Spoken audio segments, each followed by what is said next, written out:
Good morning all of you. Chapter में आगे बढ़ते हुए आपके सॉल्व एग्जाम्पल एक्सरसाइज 12 के सॉल्व एग्जाम्पल का कुछ पोर्शन रह गया है ना। उसमें जो कुछ इंपॉर्टेंट क्वेश्चन है मैं आपको एक्सप्लेन कर दे रहा हूँ, है ना। आज के सेशन में हम लोग 3 क्वेश्चन पर डिस्कस करेंगे, है ना, जो है question number 9, question number 13 and question number 16। Solve examples, solve example question number 9, question number 13 and question number 16, है ना। एक चीज ध्यान रखिएगा, आप लोग सभी कोई new edition book R S Agarwal का इस्तेमाल करिएगा, है ना, क्योंकि क्वेश्चंस का डिफरेंस है, नहीं तो कंफ्यूजन जनरेट हो जाएगा। हम जो क्वेश्चन नंबर बोलेंगे वो ओल्ड एडिशन बुक में कोई और क्वेश्चन नंबर होगा, तो थोड़ा सा परेशानी होगा। इसलिए हम जो भी डिस्कशन कर रहे हैं वो सब न्यू एडिशन बुक के अनुसार कर रहे हैं, है ना। तो आज का जो सेशन है उसमें हम लोग इस 3 क्वेश्चन को डिस्कस करेंगे एंड जो एक्सरसाइज का क्वेश्चन है, क्वेश्चन एक्सरसाइज 12 का, वो क्वेश्चन आप सॉल्व करिएगा। जो डाउट्स होगा वो क्वेश्चन आप पूछ लीजिएगा।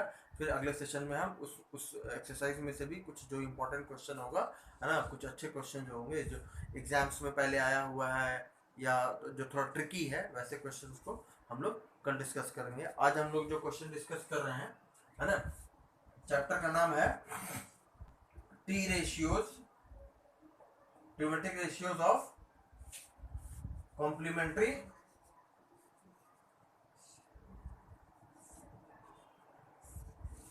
Angles, trigonometric ratios of complementary angles, है ना। जो बुक हम लोग फॉलो कर रहे हैं वो आर एस अग्रवाल, है ना। जो आज का क्वेश्चन हम लोग पहले सबसे पहले डिस्कस कर रहे हैं वो है question number 13। Question number example 13। सबसे पहले क्वेश्चन नंबर 9, सबसे पहले question number solve example question number 9 पर डिस्कशन करेंगे, है ना। जो क्वेश्चन है उसमें लिखा है विदाउट यूजिंग ट्रिग्नोमेट्रिक टेबल्स, मतलब ट्रिग्नोमेट्रिक टेबल और टेबल में मौजूद वैल्यूज को बगैर इस्तेमाल किए हुए we have to evaluate the given identity. दिया हुआ जो आइडेंटिटी है उसको इवेलुएट करना है without using trigonometric table. Evaluate करना है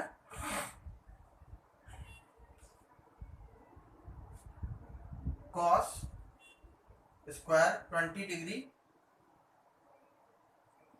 plus cos square 70 degree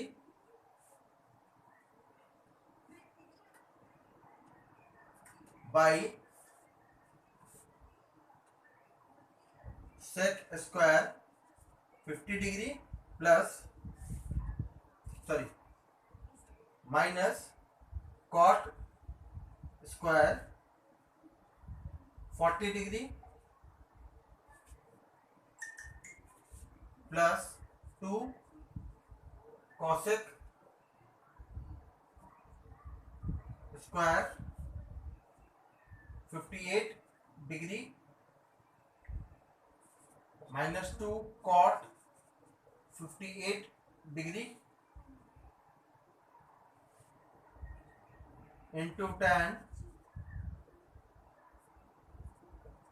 32 degree. इसी में आगे है minus 4 tan 13 degree, tan multiplied by tan 37 degree, tan 45 degree, आगे multiplied by tan 53 degree into tan 77 degree, है ना। This question has been asked in CBSE exam 2008, है ना। 2008 में इस क्वेश्चन को पूछा गया है, मतलब एग्जाम क्वेश्चन है। अच्छा क्वेश्चन है। अच्छा क्वेश्चन क्या है, आसान ही है, but you need to understand the concept while solving this question. हम क्वेश्चन में आगे प्रोग्रेस कैसे करेंगे, कैसे क्वेश्चन को देखकर समझकर हमको किस डायरेक्शन में आगे बढ़ना है, वो एक बहुत बड़ा इंपॉर्टेंट लेसन है। बिकॉज क्वेश्चन ये नहीं हो सकता है, क्वेश्चन का नंबर एंगल डेटा चेंज कर देंगे तो क्वेश्चन बहुत सारा infinite number of questions can be generated, है ना। बट हमको हर एक क्वेश्चन को सॉल्व करने के लिए एक प्रॉपर डायरेक्शन में आगे मूव करना है, ताकि क्वेश्चन के शुरुआत से लेके फाइनल कंक्लूजन तक without error, without mistake and बगैर अटके हुए हम क्वेश्चन को प्रिसाइजली सॉल्व कर ले। ठीक है, तो देखिए इस क्वेश्चन को आगे सॉल्व करने के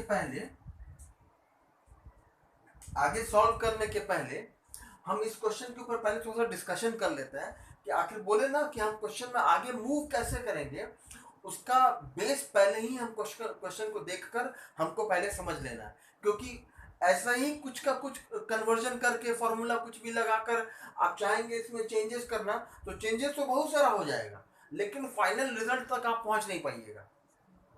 ठीक है, तो जो प्रॉपर अप्रोच होना चाहिए क्वेश्चन को सॉल्व करने के लिए वो ये होता है कि क्वेश्चन को आप देखिए, क्वेश्चन में दिया हुआ जो numbers, angles, data and ratios का इस्तेमाल किया हुआ है उसमें आपस में कॉम्बिनेशन कैसा सही बैठ रहा है, ताकि फाइनली आप रिजल्ट तक पहुंच पाए, वो बहुत जरूरी है ना।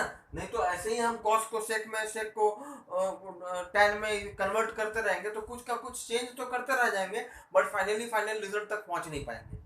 ठीक है ना, तो ये हमारा अप्रोच नहीं होना चाहिए। हम क्वेश्चन को पहले देखेंगे, क्वेश्चन को देखकर जो प्रॉपर अप्रोच होना चाहिए, जो प्रॉपर बेस होगा क्वेश्चन को सॉल्व करने का, सही डायरेक्शन में आगे बढ़ेंगे तो क्वेश्चन डेफिनेटली सॉल्व होगा। कोई भी क्वेश्चन डिफिकल्ट नहीं होता, सारा क्वेश्चन आसान होता है unless and until you are understanding the concept of solving that question.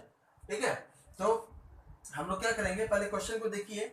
यहाँ पे दिख रहा है कि क्वेश्चन को जब हमको आगे सॉल्व करना है, ये जो दो पार्ट है, cos स्क्वायर 70 डिग्री है, cos स्क्वायर 20 डिग्री, दिख रहा है कि 20 और 70 जो है वो कॉम्प्लीमेंट्री है ना, कॉम्प्लीमेंट्री है।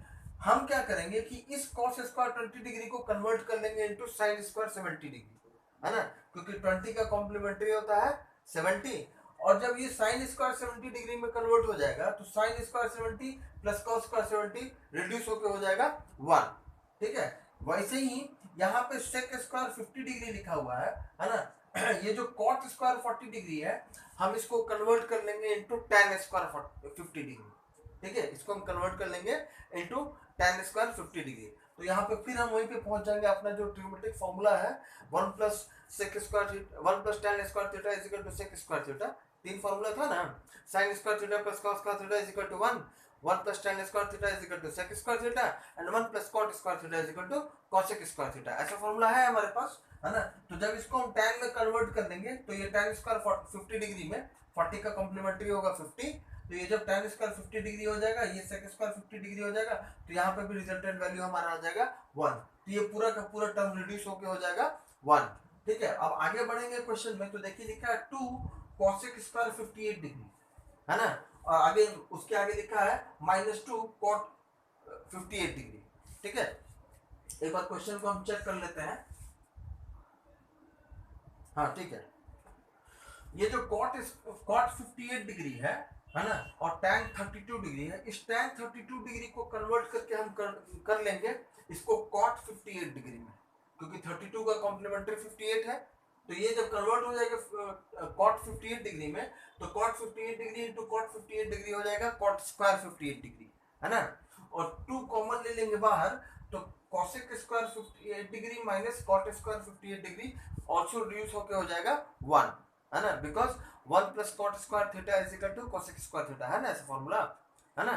तो cosec square 58 degree minus cot square 58 degree reduce होके हो जाएगा 1, और ब्रैकेट के बाहर चला जाएगा 2, तो इतना बड़ा टर्म ये भी रिड्यूस होके हो जाएगा, पूरा रिड्यूस होके कन्वर्ट हो जाएगा इनटू 2, तो ये एलिमिनेट हो गया, ये भी एलिमिनेट हो गया, अब बच गया ये, तो 4 tan 13 degree into tan 37 degree, जानबूझ के इतना सारा एंगल्स लिखा हुआ है ताकि हम कंफ्यूज होते रहें, हमको कंफ्यूज नहीं होना, हमको अपने काम का चीज देखना है। दिख रहा है कि ये जो 13 और 77 है ये दोनों कॉम्प्लीमेंट्री है ना, ये जो 37 और 53 है ये दोनों कॉम्प्लीमेंट्री है ना, और tan 45 डिग्री जो है ये जो है इसका वैल्यू होता है 1।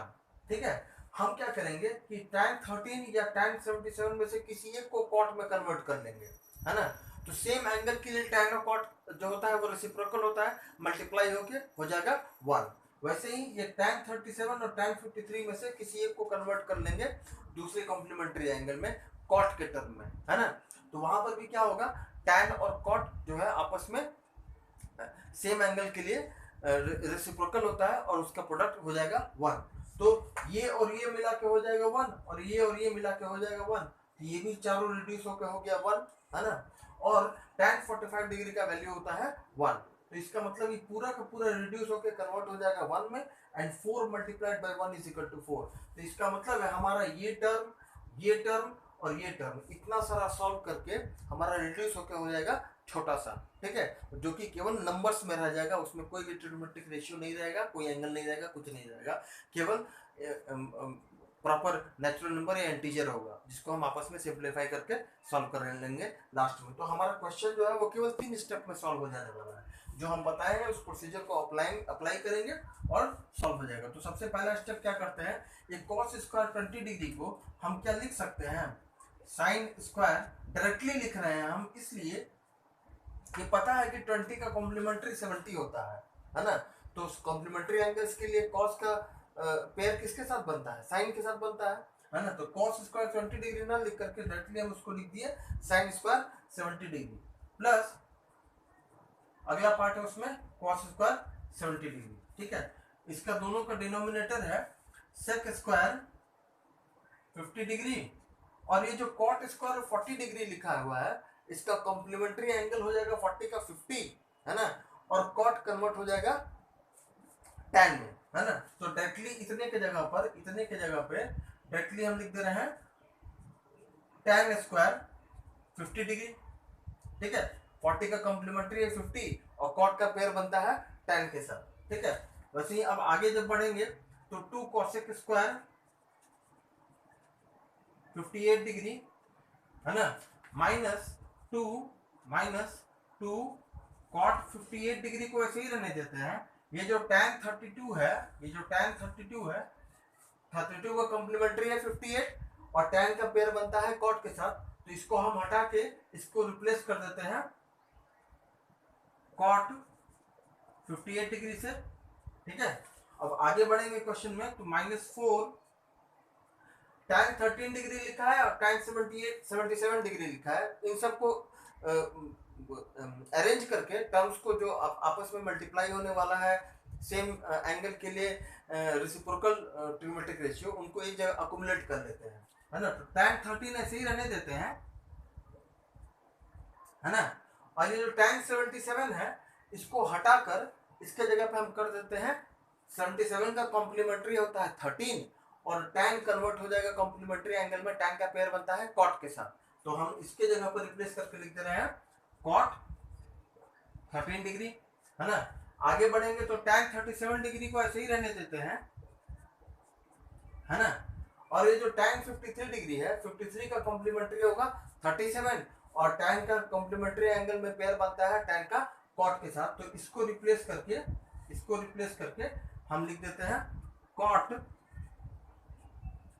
37 डिग्री, ठीक है। और लास्ट में जो ये बच गया ये इसको लिख देते हैं tan 45 डिग्री, ठीक है। तो हमारा जो क्वेश्चन है वो इतने से कन्वर्ट होकर हो गया ऐसा। अब आगे क्वेश्चन में मूव करते हैं, थोड़ा सा स्पेस का कमी है इसलिए हम इसको इरेज कर दे रहे हैं, ठीक है।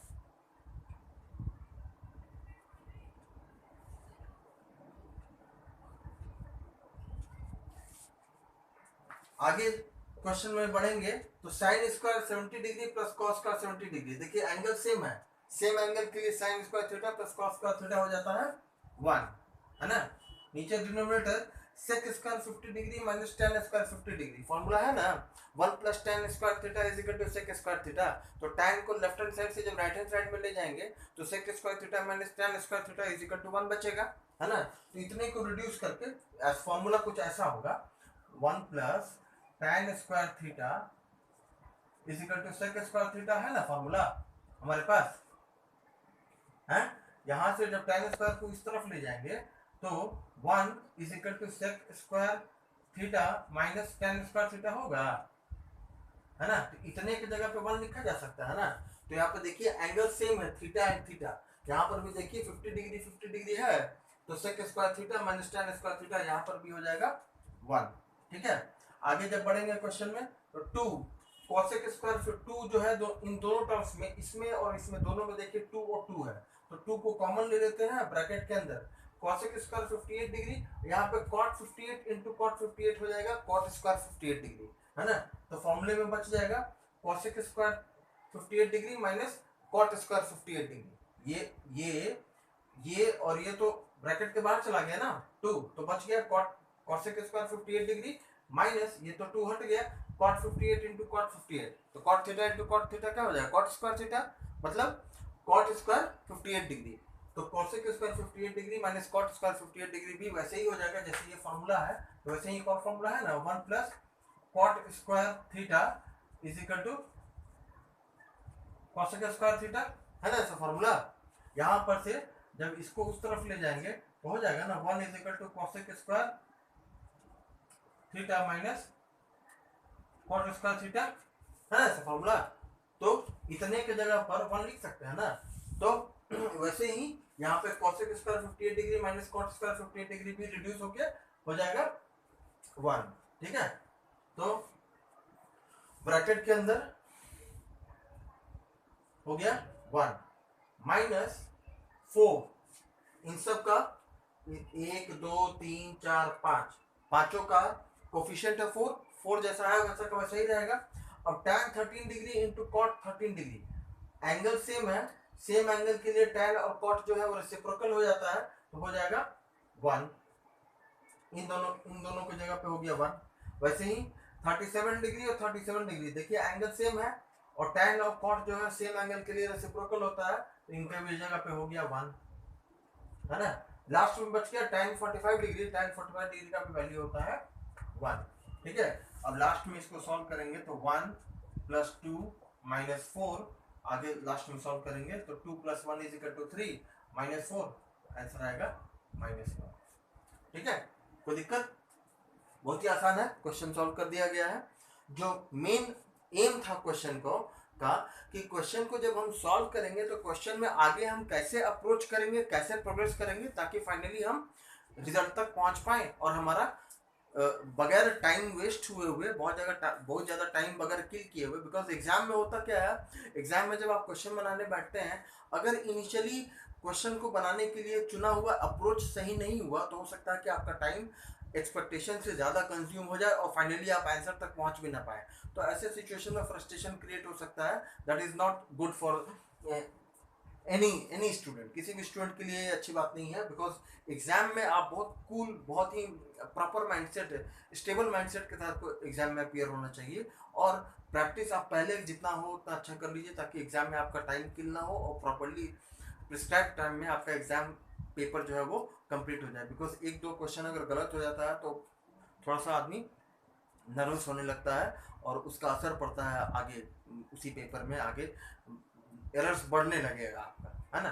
तो ये क्वेश्चन डिस्कस करने का रीज़न ये था कि क्वेश्चन में हम आगे कैसे प्रोग्रेस करें इसको बताया जा सके, सिखाया जा सके। अगला क्वेश्चन जो है वो है आपका एग्जाम्पल 13। एग्जाम्पल 13,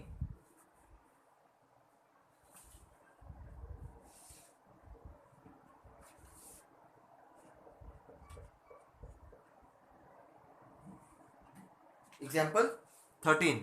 ये क्वेश्चन जो है, ये क्वेश्चन चुनने का रीज़न ये था कि देखिए अगर सॉल्व एग्जाम्पल में देखिएगा तो सॉल्व एग्जाम्पल 10, 11, 12, 13 ये चारों क्वेश्चन एक ही पैटर्न, एक ही तरह का है। तो क्योंकि चारों को ना बताकर हम एक क्वेश्चन को बता दे रहे हैं ताकि उस तरह के किसी भी क्वेश्चन को सॉल्व करने के लिए आपका अप्रोच कैसा हो, कैसे क्वेश्चन को सॉल्व करेंगे, कैसे डायरेक्शन में आगे बढ़ेंगे, वो आपको किसी तरह की परेशानी ना हो क्वेश्चन में सॉल्व करने के लिए। लिखा है if sin theta plus 34 degree is equal to cos theta and theta plus 34 degree is acute, types of angle होता है ना, acute angle, obtuse angle, है ना, is acute, show that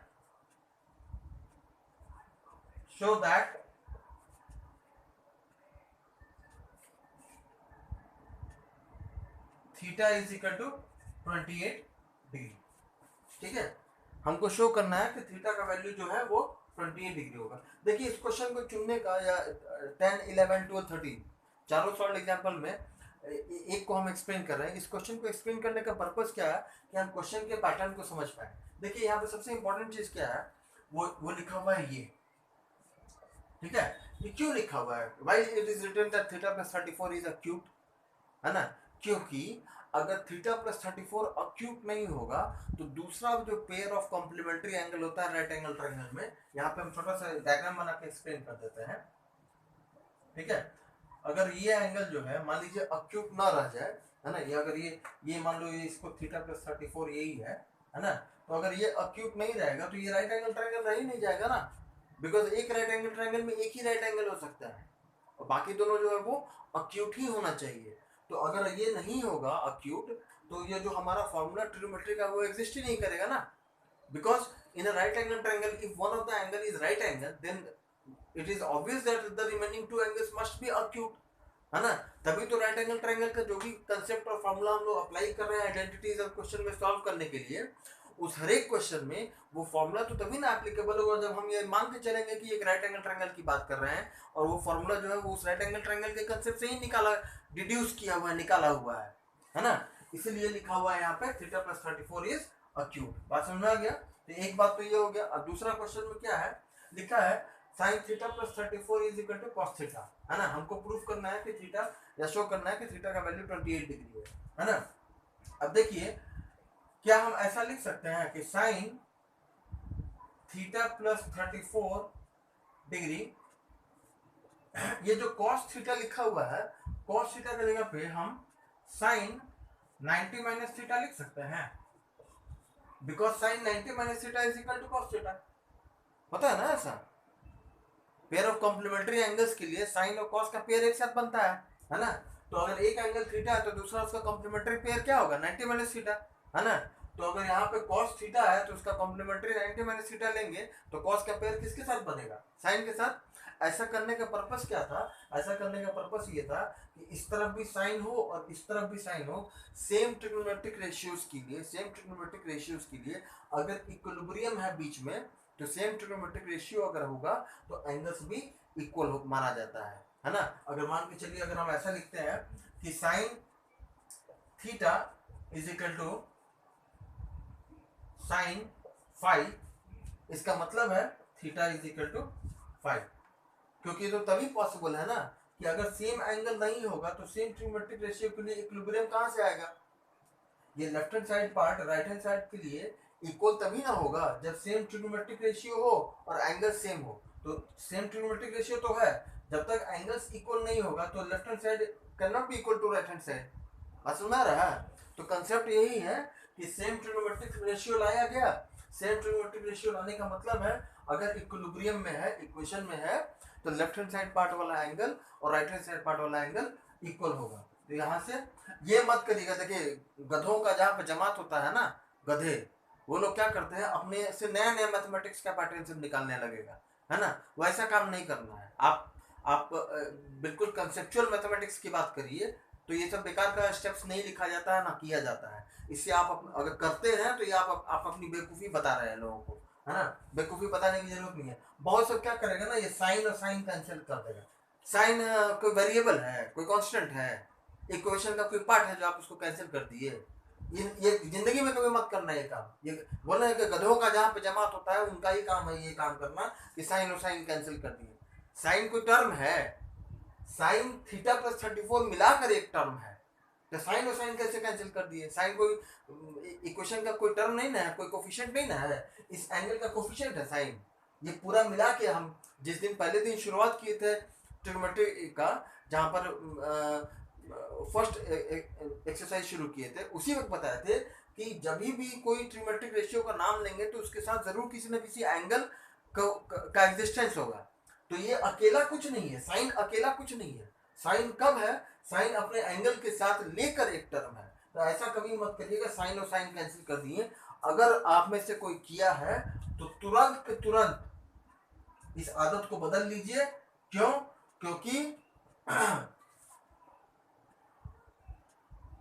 क्योंकि ये आदत बदल लीजिएगा कि लेफ्ट हैंड साइड और राइट हैंड साइड में ट्रिग्नोमेट्रिक रेशियोज को कैंसिल करनी है। क्यों? क्योंकि इससे समझदारों के बीच में मूर्ख पहचाना जाता है ना। मूर्ख आदमी का काम है ये सब काम नहीं करना है, बिल्कुल ही टोटली अनएक्सेप्टेबल है, ऐसा काम नहीं कर सकते हैं। ठीक है, आप मान के चलिए कि दोनों एलिमिनेट हो गया एंड एंगल्स बराबर है, तो आगे बढ़ेंगे तो क्या लिखेंगे, theta plus 34 degree is equal to 90 minus theta. ठीक है, इसको सॉल्व करेंगे तो ये निगेटिव टर्म जो थीटा है इसको राइट हैंड साइड से जब लेफ्ट हैंड साइड लेके आएंगे, ब्रैकेट ओपन कर देंगे तो हो जाएगा 2 थीटा, इधर एक थीटा पहले से था, उधर वाले थीटा इधर आएगा तो theta plus theta is equal to 2 theta, और ये प्लस 34 उस तरफ जाएगा तो 90 माइनस 34 डिग्री हो जाएगा। ठीक है, 90 माइनस 34 डिग्री हो जाएगा। थीटा का वैल्यू निकालने के लिए 90 में से 34 सब्ट्रैक्ट करिएगा तो बचेगा आपका 56 डिग्री, है ना, 56। और यहाँ पर 2 जो है वो थीटा का कोफिशिएंट है, 2 जो है थीटा से मल्टीप्लाई हो रहा है, राइट हैंड साइड में ले जाएंगे तो वो डिवाइड करेगा, तो 56 divide by 2 is equal to 28 degree. ठीक है, सॉल्व हो गया, theta is equal to 28 degree, है ना। ये आपको शो करना था, सॉल्व करके निकाले तो आंसर एग्जैक्टली उतना ही आया जितना शो करना था। ठीक है, ये हो गया आपका सॉल्व एग्जांपल क्वेश्चन नंबर 13। अब एक लास्ट क्वेश्चन जो इस एक्सरसाइज का मोस्ट प्रोबेबली सबसे बेहतर तो मत कहिए, लेकिन एक डिफरेंट टाइप का क्वेश्चन है, इसलिए हम उस क्वेश्चन को भी एक्सप्लेन कर देते हैं, which is question number 16। Question number 16 देखिए, क्वेश्चन को पढ़िएगा तो थोड़ा सा आपको लगेगा कि ये हमारे डिस्कशन में शामिल जो भी ट्रिग्नोमेट्री का फॉर्मूला या कंसेप्ट था उससे थोड़ा सा अलग है। थोड़ा सा अलग नहीं है, उसी में है, लेकिन ये अलग बात है कि उस चीज को कहीं पर भी फॉर्मूले या इस चीज में कहीं पर भी मेंशन नहीं किया गया है। ठीक है, तो सॉल्व एग्जांपल क्वेश्चन नंबर 16 पे पहुंचते हैं। लिखा है एग्जांपल 16, लिखा है if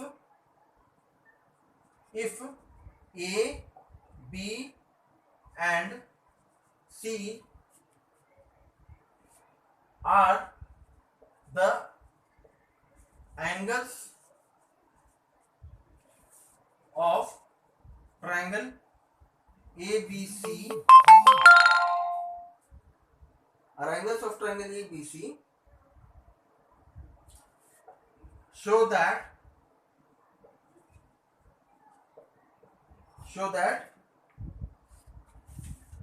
sin B plus C by 2 is equal to cos A by 2।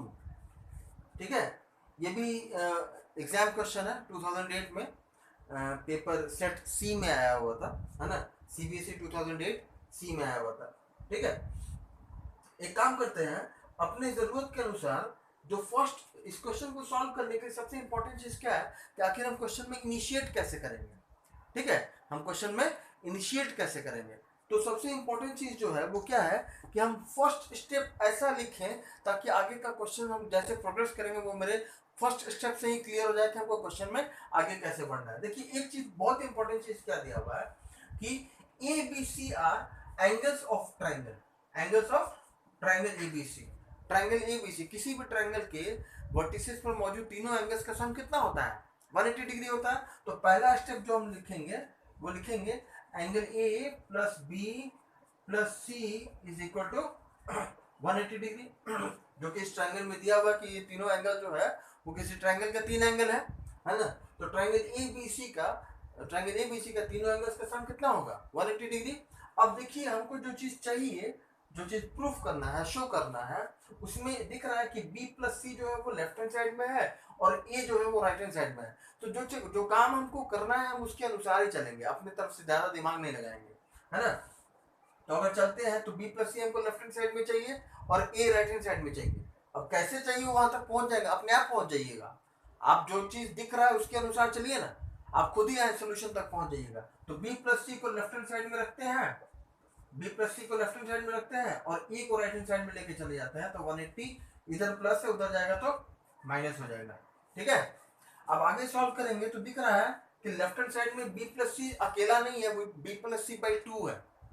तो इतना लाने के लिए एक काम करता है ना कि इक्वेशन को थ्रू आउट हम 2 से डिवाइड कर देते हैं, तो अपने आप b प्लस सी बाई 2 आ जाएगा लेफ्ट हैंड साइड में। अब राइट हैंड साइड में उसके अनुसार क्या आएगा, जब आएगा तो पहुंचेंगे तब देखेंगे क्या करना है। ठीक है, अभी तो हम ये देखेंगे ना कि b प्लस सी बाई 2 चाहिए हमको लेफ्ट हैंड साइड में। ठीक है, तो b प्लस जब लेफ्ट हैंड साइड वाला सही होगा तो ऑटोमेटिकली राइट हैंड साइड भी उसके अनुसार सही ही आएगा। ये अलग बात है कि उसमें कुछ चेंजेस करना होगा, जो कि अपने आप फॉर्मूले या कंसेप्ट के अनुसार कर लीजिएगा, वो कोई बहुत डिफिकल्ट काम नहीं है ना। तो dividing through out, dividing equation through out by 2। ठीक है, तो ऐसा करने पर क्या हो जाएगा, b plus c by 2 is equal to, right hand side में जब 2 से डिवाइड करेंगे तो 180 को 2 से डिवाइड कर देंगे तो वो हो जाएगा 90, और a को 2 से डिवाइड करेंगे तो a बाई 2। देखिए अपने आप आ गया, a बाई 2 चाहिए था ना राइट हैंड साइड में, है ना। तो जब राइट हैंड साइड में डिवाइड करेंगे तो वो हो जाएगा 90 माइनस a बाई 2। ठीक है, अब देखिए जो चीज करना है उसके अनुसार लेफ्ट हैंड साइड में आपको कौन सा ट्रिग्नोमेट्रिक रेशियो चाहिए, साइन चाहिए, और एंगल क्या चाहिए, b प्लस सी बाई 2। हमारे पास b प्लस सी बाई 2 तो आ गया। अब उसके साथ ट्रिग्नोमेट्रिक रेशियो क्या है, साइन है, तो जो चाहिए वही ना लगाएंगे हमको। लेफ्ट हैंड साइड में एंगल के साथ जो ट्रिग्नोमेट्रिक रेशियो चाहिए वही ना अप्लाई करेंगे। तो जो अप्लाई करेंगे लेफ्ट हैंड साइड में, लीनियर इक्वेशन का तो रूल होता है कि जो काम आप लेफ्ट हैंड साइड में करिएगा वही काम आपको राइट हैंड साइड में भी करना है ना ऐसा। तो उसके हिसाब से अगर देखेंगे तो taking sine on both sides, taking sine on both sides मतलब साइन ट्रिग्नोमेट्रिक रेशियो दोनों साइड में ले लेते हैं, इस साइड में लेंगे तो इधर भी लेंगे। ठीक है, इसको जब ऐसा करते हैं तो लिखते हैं taking sine t ratio on both sides. ठीक है, taking sine t ratio on both sides, तो इधर भी साइन ट्रिग्नोमेट्रिक रेशियो लिए, इधर भी साइन ही लिए। ये तो मजबूरी है ना, ये तो किसी भी इक्वेशन का रूल होता है कि जो फॉर्मेलिटी आप लेफ्ट हैंड साइड में करिएगा वही फॉर्मेलिटी आपको राइट हैंड साइड में भी करना पड़ेगा। ठीक है, तो sine b plus c by 2 आ गया, जो चीज हमको चाहिए था वो लेफ्ट हैंड साइड में आ गया, लेकिन जो राइट हैंड साइड में चाहिए था वो अभी आया नहीं है ना। वहां तक पहुंचने के लिए हमको क्या करना है, लेफ्ट हैंड साइड में जैसा है वैसा का वैसे ही छोड़ दीजिए, क्योंकि वो तो हमारा रिक्वायर्ड क्वांटिटी था, वो अभी तक आ चुका है ना। राइट हैंड साइड में साइन 90 माइनस थीटा, कुछ याद आ रहा है ना, साइन 90 माइनस थीटा, ये तो हमारे काम का फॉर्मूला है, पहले से पढ़ते हैं, हम जानते हैं इसको, है ना। Sine 90 minus theta complementary angle के लिए साइन का पेयर किसके साथ बनता है, 90 माइनस थीटा, इसका मतलब a बाई 2 जो है वो दूसरा पेयर ऑफ कॉम्प्लीमेंट्री एंगल है। अगर एक एंगल 90 माइनस a बाई 2 है तो दूसरा कॉम्प्लीमेंट्री एंगल a बाई 2 होगा, बस साइन का पेयर किसके साथ बनता है, तो साइन 90 माइनस थीटा अगर कन्वर्ट करेंगे तो ये हो जाएगा कॉस थीटा, यहाँ पर थीटा क्या है a बाई 2, तो हो जाएगा कॉस a बाई 2। बात समझ में आ गया, ये हमारा हो गया फाइनल कंक्लूजन और हमारा आंसर निकल गया, जो चीज प्रूफ करना था वहां तक हम पहुंच गए। बस ध्यान क्या देना है कि हमको इक्वेशन में आगे प्रोग्रेस कैसे करना है, शुरुआत कैसे करना है, और बोलेंगे ना सर हमको कैसे पता चलेगा कि ऐसा लेना था, अरे लेना था क्या, तो दिया ही हुआ है कि a plus b plus c are the angles of a triangle, और जो चीज निकालना है उसमें दिख रहा है कि b प्लस सी चाहिए और a दूसरे साइड में चाहिए, तो ऑटोमेटिकली a b और c को एक प्लेटफॉर्म पे लाना पड़ेगा ना, एक इक्वेशन पे लाना पड़ेगा ना। तो तीन ट्रायंगल के तीनों एंगल के लिए एकलौता प्लेटफॉर्म क्या है, किसी भी ट्रायंगल के तीनों एंगल्स का सम 180 डिग्री होता है, तो पहला प्लेटफॉर्म हम ये ना लेके चलेंगे, क्योंकि इसके अलावा भी तुम कुछ जानते हो क्या कि ट्रायंगल के तीनों एंगल के लिए और कोई इक्वेशन है और कोई रूल है, नहीं है ना। तो जो एकलौता प्लेटफॉर्म हमको अवेलेबल है वो एंगल्स किसी भी ट्रायंगल के तीनों एंगल के लिए वो ये उपलब्ध है, और दिख रहा है कि जब इस प्लेटफॉर्म से शुरुआत करते हैं तो a प्लस बी प्लस सी एक इक्वेशन के एक साइड में है, b प्लस सी को एक तरफ रख दे, a को उस तरफ ले जाए, तो ऑटोमेटिकली हमारे काम की चीज की तरफ क्वेश्चन प्रोग्रेस करने लगेगा, अपने आप हम आंसर तक पहुंच जाएंगे। ठीक है, बाकी का आगे का जो काम है वो कोई बहुत बड़ा डिफिकल्ट काम नहीं, डिफिकल्ट जॉब नहीं है। आप इसको ध्यान से देखिएगा, समझिएगा, और जो भी सॉल्व एग्जाम्पल है, हमको जो ज़रूरत लगा, जो अच्छा लगा, मैंने आपको उसको एक्सप्लेन कर दिया है। कुछ इंपॉर्टेंट क्वेश्चन है प्रैक्टिस के लिए, वैसे सिमिलर क्वेश्चंस और भी होंगे एक्सरसाइज में, है ना। तो आपका आज का होमवर्क रह जाएगा कि जो एक्सरसाइज 12 है उसका एक्सरसाइज का क्वेश्चंस बनाइएगा, जो भी उसमें डाउट होगा उस क्वेश्चन को पूछिएगा। अगर कोई क्वेश्चन सॉल्व एग्जाम्पल में भी रह गया है जो आपको नहीं समझ में आता है, आप पूछ सकते हैं।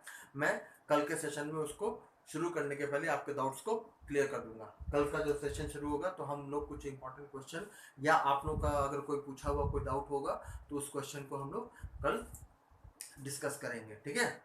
आप अभी के लिए अपने जो सॉल्व एग्जाम्पल है उसका जो जो इम्पोर्टेंट क्वेश्चन मैंने आपको एक्सप्लेन किया है, घर पे प्रैक्टिस करिएगा, जो भी बचे हुए क्वेश्चन उनको सॉल्व करिएगा। एक्सरसाइज के क्वेश्चन जो कि अनसॉल्व क्वेश्चन है उनको प्रैक्टिस करिए, एक भी क्वेश्चन छूटना नहीं चाहिए, हर एक क्वेश्चन को बनाइए, चाहे वो इजी हो चाहे वो डिफिकल्ट हो। मैथमेटिक्स में ये नहीं चलता है कि ये तो हमसे बन जाएगा, बन जाएगा नहीं, बनाइए, बना के देखिए, प्रॉपरली स्टेप्स को कैसे लिखते हैं लिख लिख के प्रयास करिए, सॉल्व करिए, प्रैक्टिस करिए, है ना।